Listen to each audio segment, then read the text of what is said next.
Você acredita em sereias, em aliens ou lobisomens?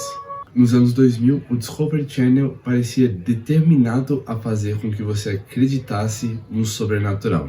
Você provavelmente já ouviu falar daquele famoso documentário sobre sereias, em que a mensagem que fala que tudo aquilo é falso passa tão rápido que você nem consegue ler. Esse tipo de documentário recebeu o nome de mockumentary, que significa literalmente que é um documentário falso. Porém, ele pega os mesmos moldes de um documentário sério, com especialistas, entrevistas e até alguns fatos que são até baseados em fatos reais, mas que na prática são inventados. Em 2012, o Discovery Channel lançou o Sereia, o Corpo Encontrado, ou na versão original, Mermaids, The Body Found. Gostou do meu inglês? O corpo foi uma das descobertas antropológicas mais importantes, talvez uma das descobertas científicas mais importantes da história humana. A definição da história humana teria que ser revista. Essa criatura tinha inteligência para fabricar ferramentas, polegares opositores e evoluiu de um ancestral primata, que tinha capacidade de andar ereto na Terra como nós. Um membro da nossa própria árvore genealógica. A questão era qual a distância entre essas ramificações. Eu não acredito em você. Eu não acredito. O programa mostrou exatamente isso. Alguns marinheiros, alguns biólogos marinhos examinando um corpo que parecia humano, mas tinha características de peixe. Isso é gambá, mas que diabo é esse?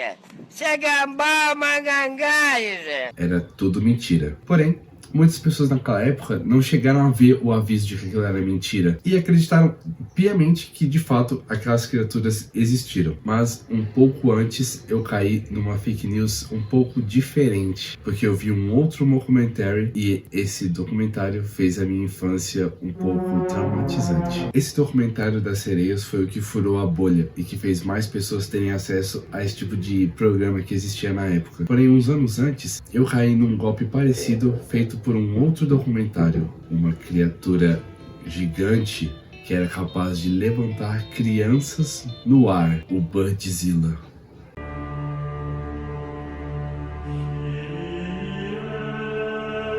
E durante anos da minha infância, eu achei que ele era real. E já adulto, eu fui atrás desse documentário para ver se não tinha sido só uma coisa da minha imaginação. E eu encontrei, não completo, mas a parte que eu mais queria ver, que é o final. Eu não encontrei em português também, então não vou conseguir mostrar aqui. Aquela clássica dublagem de documentários que todo mundo zoa na internet. Eu tenho licença para poder zoar dubladores, porque meu irmão é um dublador e a minha cunhada também é um, então...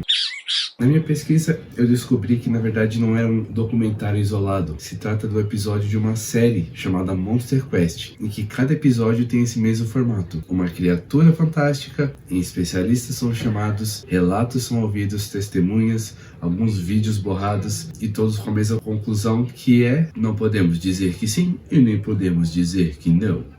Nossa, mas não se preocupe, eu vou resolver todos os enigmas, ou talvez não. Mas basicamente teve alguns episódios que eu tava vendo que me chamaram muito a atenção. Talvez eu fique até com vontade de ver. Só que é muito difícil achar esses documentários hoje em dia. Vi que tinha do Pé Grande, Lobisomem, do Homem-Mariposa, assim. Tinha de tudo. Monstro do Lago Ness, Cobra Grande. E, assim, as filmagens são daquele jeito, né? Quadriculada, horríveis, você não consegue nem achar a criatura no primeiro momento que você vê a imagem. E esse daqui do Birdzilla, na verdade parece até que foi usado aqueles celulares de criança para filmar tudo. Como eu disse, infelizmente eu não consegui encontrar em português a versão que eu queria, mas eu achei a parte final, que é justamente a parte que eu mais queria rever, que ela faz meio que um compilado de todos os relatos que a gente teve até agora, e eles trazem a suposição de qual ave poderia ter feito o que acontece nos relatos. Vamos para o primeiro relato. O primeiro relato são de dois caras dentro de um carro que viram uma ave gigantesca pousada em um poste, porém eles não tinham câmera, eles não conseguiram tirar foto, e só que temos é o relato deles dois. E assim, grandes afirmações requerem grandes provas. Carl Sagan. A gente só tem a palavra deles, então, amigo, deixa pra mentir em grupo que ninguém te conhece, tá? Próximo. O segundo relato é ainda mais rápido. É um piloto de avião que, enquanto estava passeando, viu a ave gigante voando ao lado dele. E ela era tão grande quanto o avião. E assim, pra cima de mim, colega, Próximo. Bom, agora vem o relato que fez eu passar boa parte da minha infância olhando pra cima igual o meme do William Dafoe no Farol. Nesse último relato, um senhor conta de algo que aconteceu na sua infância, que ele estava brincando no quintal, quando de repente alguma coisa surgiu dos céus, o agarrou pelos ombros e o levantou alguns metros no ar. Ele começou a gritar desesperado, a sua mãe saiu de casa e viu o filho no ar com alguma coisa levando para cima. Naquele instante a coisa o soltou e da mesma forma que ela surgiu do nada, ela desapareceu.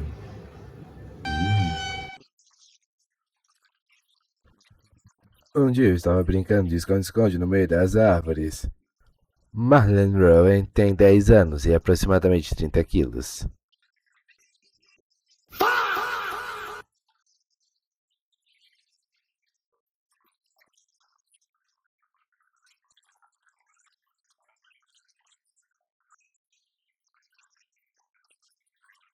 Eu não entendi uma palavra que esse cara falou, exceto Battleborn.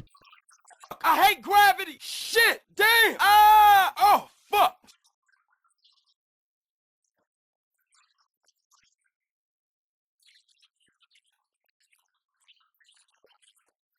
Eu juro que eu tô tentando entender o que ele fala, mas eu não consigo. E já que eu não consigo, eu vou inventar. O pássaro me soltou e eu saí correndo.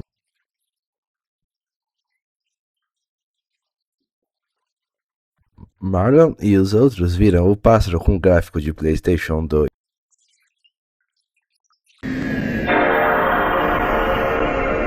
A mãe também aparece contando a sua versão da história. Ela diz que na verdade era uma ave gigantesca e que na verdade não era apenas uma, mas duas, e uma delas era muito maior.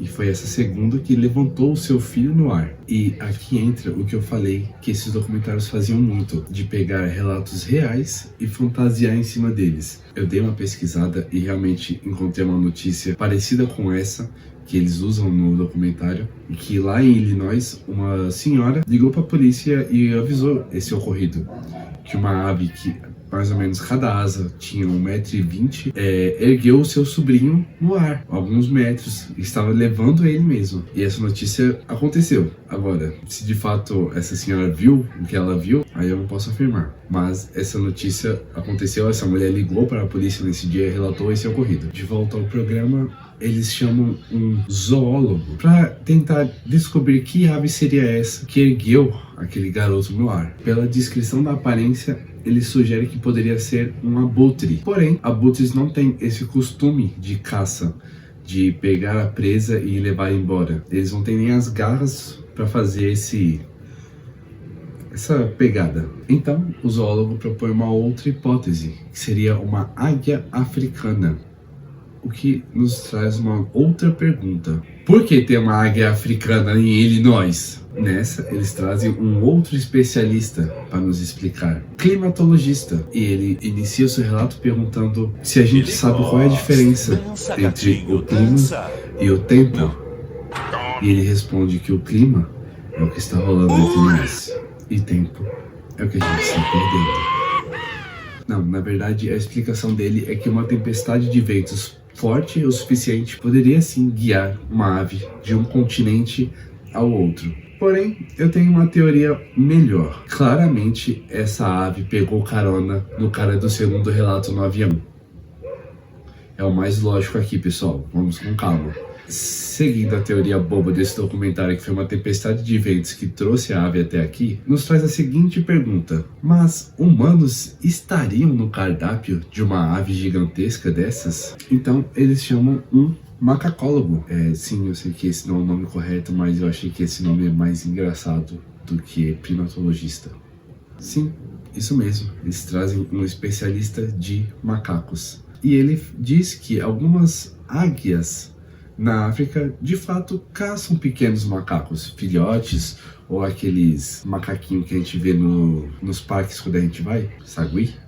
Então ele puxa a carta que esses documentários mais amam, que é animais pré-históricos.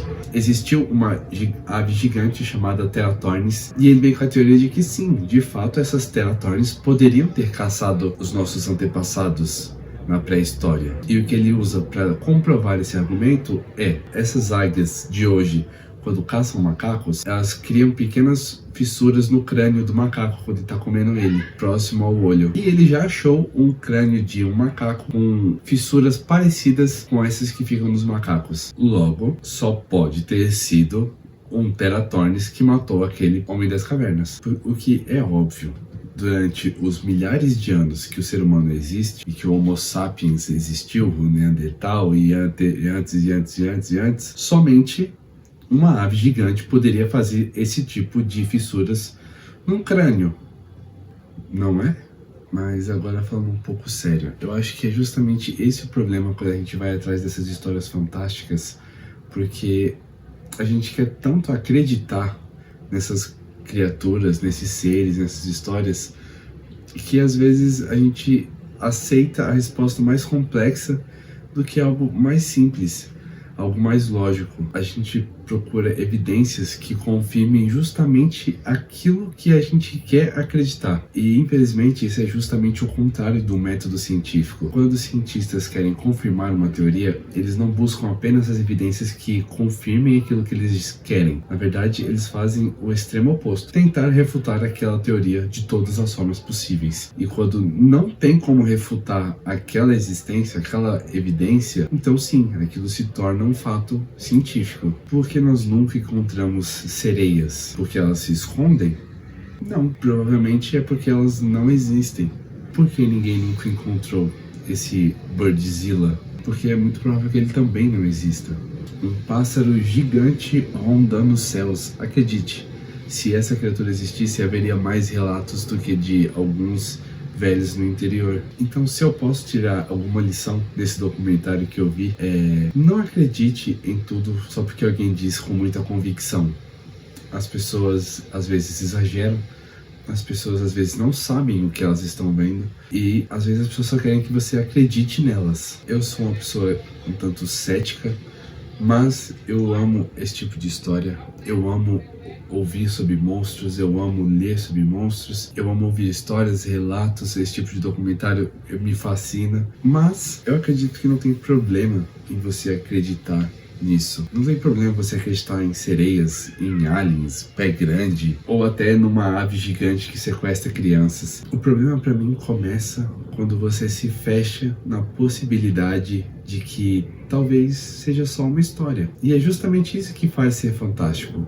Não o fato de você ir atrás para provar que são reais, mas o mistério em si. O Birdzilla não existe. E se você pensar um pouco mais profundamente sobre tudo isso que eu abordei aqui já, que o documentário traz como relatos reais, você vai chegar nessa conclusão. Porém, a grande questão é que durante uma parte da minha infância, o Birdzilla existiu. Eu contava essa história para alguns amigos meus e eu olhava pro céu torcendo para algum dia vê-lo. Às vezes a graça tá justamente nisso, no imaginar.